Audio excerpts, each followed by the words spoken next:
Bem-vindos, eu sou Geoffrey Swaite, da Missão Guanabara. O propósito desses vídeos é de apoiar estudos em pequeno grupo da Bíblia inteira, desde Gênesis até Apocalipse. E hoje vamos olhar os livros dos profetas maiores. As leituras que acompanham este vídeo são Isaías 53, Jeremias 32, Ezequiel 36 e Daniel 7. Visão geral. Os profetas maiores. Os profetas maiores, Isaías, Jeremias, Ezequiel e Daniel, viveram e ministraram durante a época do reino dividido até o exílio babilônico. Isaías escreveu durante os reinados de Uzias, Jotão, Acás e Ezequias. Jeremias foi ativo nos anos que antecederam o exílio babilônico sob o rei Zedequias. Ezequiel e Daniel foram ambos levados ao exílio pelos babilônios, com Daniel subindo a uma posição de autoridade e influência na Babilônia e, posteriormente, na Pérsia.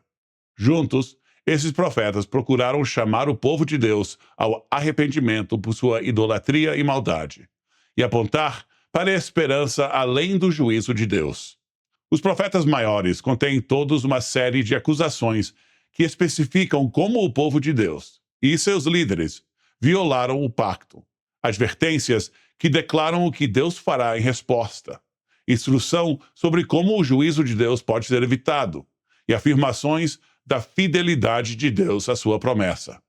Isaías é um exemplo perfeito do profeta como executor do pacto. Os seus escritos acusam tanto Israel quanto as nações pelos graves pecados da soberba, da autoexaltação e da incredulidade. A soberba de Israel provocará o juízo de Deus na forma do Império Assírio, que Deus brandirá como um machado contra o seu povo. Capítulo 10.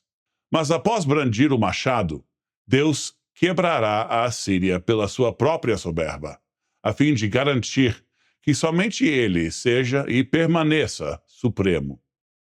Isaías exorta o remanescente do povo de Deus a confiar nele em tempos de guerra e a resistir à loucura da idolatria. Isaías ressoa com declarações de que Jeová é Deus e não há outro. Capítulos 45 e 46. Ele é o todo-poderoso Criador do céu e da terra, o soberano governador da história e o único Deus justo e salvador. Isaías zomba daqueles que se prostram diante de estátuas de madeira, prata e ouro, e celebra Deus como aquele que traspassou o dragão Raabe, capítulo 51. Conquistou os deuses das nações e um dia engolirá a morte para sempre, capítulo 25. A segunda metade do livro retrata o servo do Senhor que será cheio do Espírito de Deus e trará boas novas ao seu povo, bem como visões do glorioso reino de Deus nos novos céus e a nova terra. Jeremias foi escolhido antes de nascer para ser profeta. O seu ministério tinha dois objetivos: arrancar e destruir, e edificar e plantar. Jeremias 1:10. Ele dirigiu seus juízos proféticos principalmente contra os líderes corruptos de Judá. Escrevendo após as reformas do rei Josias, segundo Reis 22, Jeremias acusa tanto os sacerdotes quanto reis por sua idolatria, imoralidade e injustiça. No início do seu livro, ele fornece uma das melhores imagens do pecado humano na Bíblia. Espantai-vos disto, ó céus, e horrorizai-vos. Ficai verdadeiramente desolados, diz o Senhor. Porque o meu povo fez duas maldades. A mim me deixaram o manancial de águas vivas, e cavaram cisternas rotas, que não retêm as águas. Jeremias 2, 12 e 13.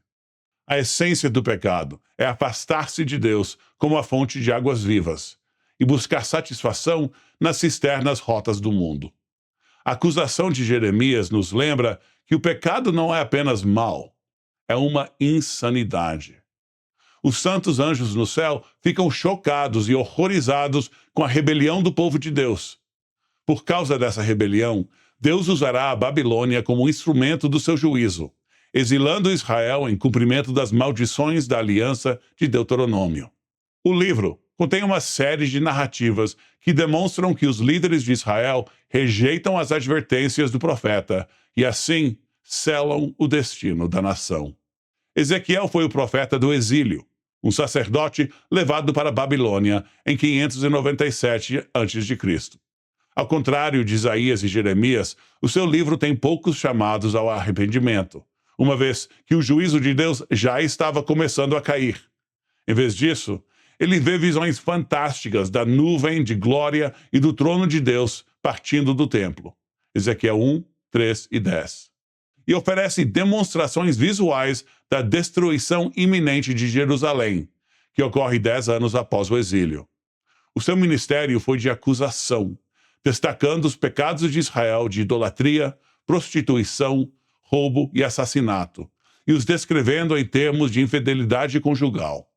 A idolatria de Israel é adultério espiritual, pois a noiva de Deus o abandona por outros deuses.